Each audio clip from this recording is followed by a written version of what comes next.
Nagiging usap-usapan ngayon yung itong ginawang paglalamay sa burol ni Robin, no, ni Kalingap Robin.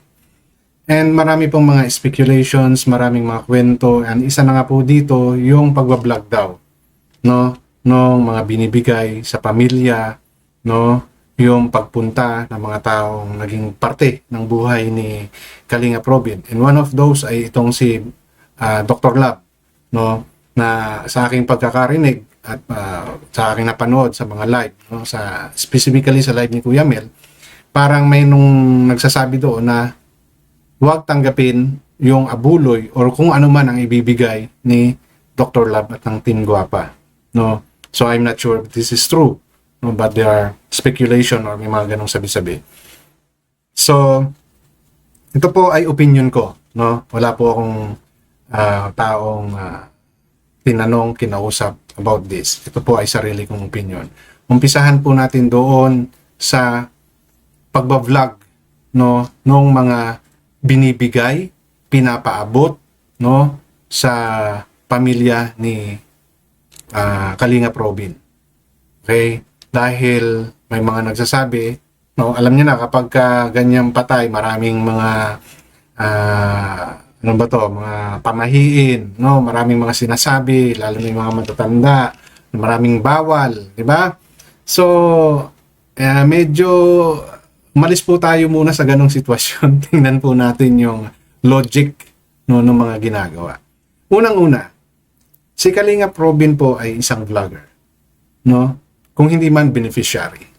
Okay? Either of the two. Kung ano man po yung totoo sa mga bagay na yun, or both. So, natural po, no, na may mag-vlog sa kanya. Hindi po porke binlog siya, pinakita ang kabaong, pinakita ang mukha, ay pagwala na po ng respeto yon. Alalahanin ninyo, no, siya ay naging parte ng SOCMED. May mga taong nagmahal sa kanya na malayo sa kanya, which means yung mga OFW, yung mga nasa abroad. Diba? Seeing him for the last time, no, mayroon pong epekto yan doon sa mga taong nagmahal sa kanya. Na-violate po ba ang rights nila ron? Hindi. Dahil sila ay parte at may basbas po ng asawa, kamag-anak, relatives, no, ni Kuya Robin. At yun po, para sa akin, no, ay tanggap nila dahil nga parte sila ng SOCMED. Okay? So doon po sa mga nagsasabi na bawal, kesyo ganito, kesyo ganun, lumabas po tayo sa ganong kaisipan for the meantime and matuto po tayo mag-isip. No? Bakit po ipinaalam yung mga perang ibinibigay? Tulad po ng sinabi ko sa ilang mga video ko, ang mga sponsor po ay nagbigay. At bilang, no, respeto at patunay na yan po ay hindi napunta sa kawalan. Dahil pera po yan. Alam naman natin kung ano ang epekto ng pera sa mga tao. Di ba? Di ba? Anong ba sabi nila? Money makes a man evil. No? Meron pa po dyan. Or money is the root cause of our evil.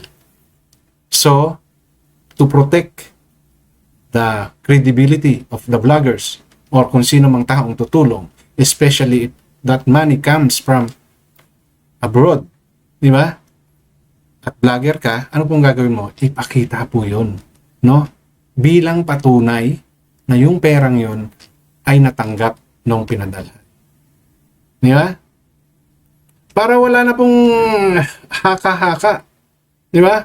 You have evidence, may resibo kayo na ayan, binigay ni vlogger yung pera, or ito, inabot ng taong to yung pera doon sa pamilya. No? So, hindi po yung pagpabiolate. Pagpapatunay lang po yun na ikaw ay nagpahalaga sa perang binigay ng mga tao, especially ng mga OFW. Now, with regards dito kay Dr. Lab, hindi siya papupuntahin, no? Dahil isusumbat din daw balang araw. Diba? As far as I know, I heard from Dr. Lab, I think, no, na inaanak niya rin ata itong si Robin. Diba? Sige, sabihin na natin may mga hindi nasabing maganda si Dr. Love doon sa mga vlogger na nandoon. Di ba? Ito po ay pagbibigay ninyo ng huling respeto sa mga taong nakasama ninyo. Di ba? Naging parte po ng buhay ninyo pare-pareho. Mano man lang po na isang tabi ninyo yung mga personal nyong alitan. No? In pay respect for the last time sa taong naging parte ng buhay ninyo. Di ba? Yun ay pananaw ko. No? Ngayon, yung sinasabi na baka isumbat ni Dr. Love, yung ibibigay niya at ng Team Guapa, I don't think so.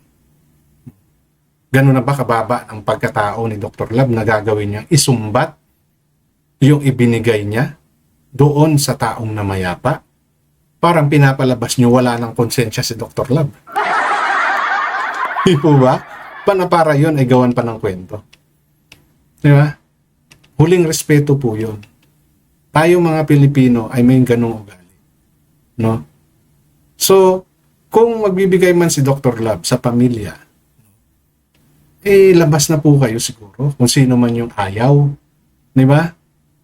And, hindi niyo po dapat idamay yung mga ganung bagay. No?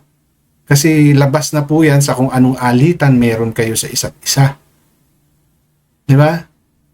Hindi niyo po dinadamay yung mga ganyan. Kumbaga dapat may ceasefire kayo sa mga ganitong bagay.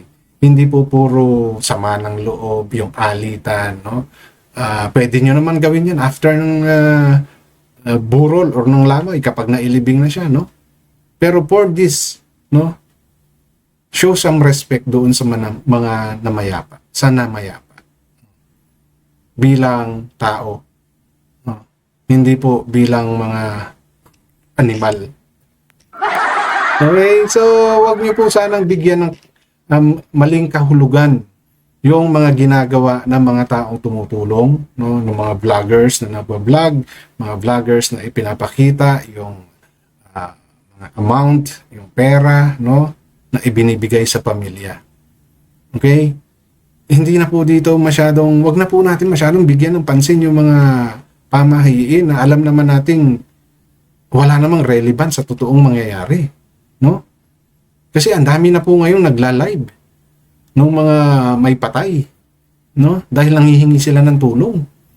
So, what more, ito pang mga katulad ni Robin na naging parte, no, ng SOCMED, ng Kalingap community.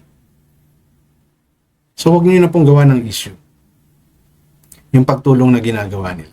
Kung yan ay pinapakita nila, patunay lang po yan, no, na sila ay tumutulong. Oo, binablog nila. Kasi nga, para malaman ninyo na hindi sila puro kabig, nagbibigay din sila. Diba? Ngayon, kay Dr. Love issue, huwag nyo pong idamay kung ano man po yung alitan meron kayo. Pag yan ay isinumbat ni Dr. Love, sino ba ang mapapahiya? Kayo ba? O si Dr. Love? O yung team niya? Diba? Kasi kapag ginawa niya yon, lalabas, no, na talagang pangit ang ugali ni Dr. Love. Dahil hindi niya nirespeto yung mismong inaanak niya kapag yan ay isinumbat niya. Ako po, hindi po ako kumakampi sa kahit kanino.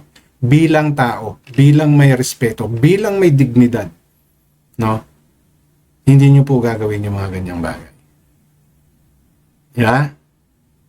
Ganun po tayo.